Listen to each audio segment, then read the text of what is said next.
It was 2013, just moved to Statesboro, transferred to Georgia Southern, and it was my very first day, and I knew no one, so that was scary. I was lost because the campus is huge, and I walked into this building. The receptionist was trying to be helpful, and she said, well, there's this girl right here who's also a psychology major looking for the same building, so it's over on the other side of campus. Y'all go find it together. So that is when me and Tory first met, and we started our adventure onto campus. The campus was beautiful, so we just got lost in conversation, and she just had this awesome light about her, and it was just really easy to talk to her. I just had this feeling of like, okay, I think I gotta mention the church thing. And sometimes when you have that feeling, you can't really ignore it. She told me that her and her husband, Andrew, sang at Compassion. I thought that was so cool. She invited me to go on Sunday, and she handed me the Compassion service card, so that was really cool because it was like a reminder. I would invite her, Saturday night, send her a text. She would say, okay, yeah, planning on being there. Well, then Sunday would come. I'd remind her that morning, and she'd say, oh, well, something came up, maybe next week. So it was always maybe next week. I felt really comfortable around Skyler, but I didn't have a close relationship with God, so I didn't know how comfortable that I was gonna feel at church. That's when I decided, okay, she is going to be my one, and this is going to be the person that I'm just gonna pray for. And I knew that it might not be easy.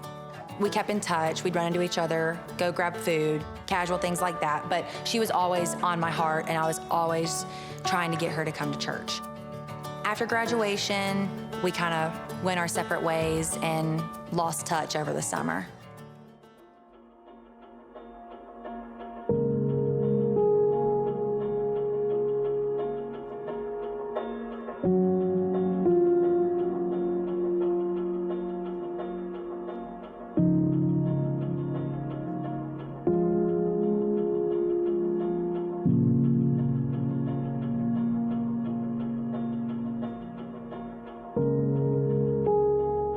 I was still very critical for the next 12 hours, so they put me in induced coma.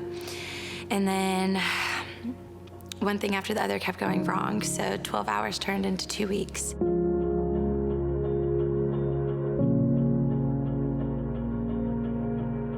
They medically could not explain how I was still alive. I was so upset and distraught and confused in the hospital. And then these people started coming in and praying with me and talking to me about Jesus. And then every time that I prayed, I just felt this like rush of peace throughout my body.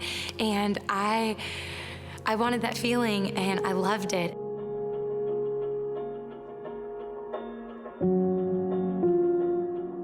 I knew that I wanted to have a closer relationship with God, and I just knew now I needed to find my church.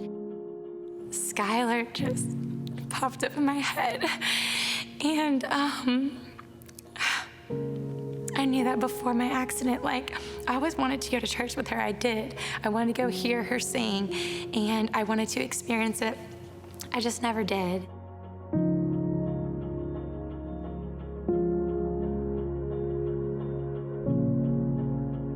As soon as I got the okay that I was able to come back to Statesboro, I texted Skyler immediately. She said, hey, I'm back in Statesboro. I would love to get together and go to dinner.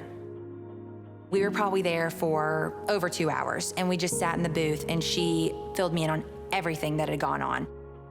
I could feel this love. I always felt love whenever I was around Skyler. And I just told her, I said, Skyler, I want to come to church with you on Sunday. And I was so excited to say that to her.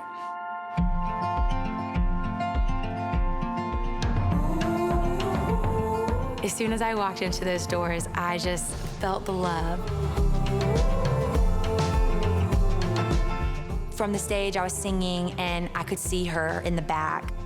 I just remember her just looking like she was taking it all in. I felt like Jesus was literally speaking to me and telling me, you're finally here, you're home. I haven't stopped going. I just get so excited. Like, I wake up, I drink my tea, and 9:15, I am there at Compassion. I felt like there was a new Tory, and I wanted to get baptized. And I felt like that was the first step in the new Tory. It was something that I had seriously been praying for almost 4 years. I will never forget just actually dunking her in that water and just looking down. I know that obviously there's nothing holy about the water, but there was definitely something holy about that moment. I felt so much peace and joy and happiness. Like, this was the best decision I had ever made in my life. After I got baptized, we continued our journey together. We talk about different struggles. We talk about still walking in Jesus' path and what we can do to continue walking in his path. We still, hand in hand, are walking through things every day, every week, because it's not over. You know, it's not over for me.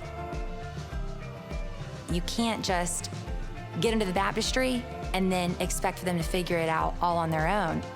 It is a work in progress. It's not they get baptized and then everything's fixed and then your responsibility is done.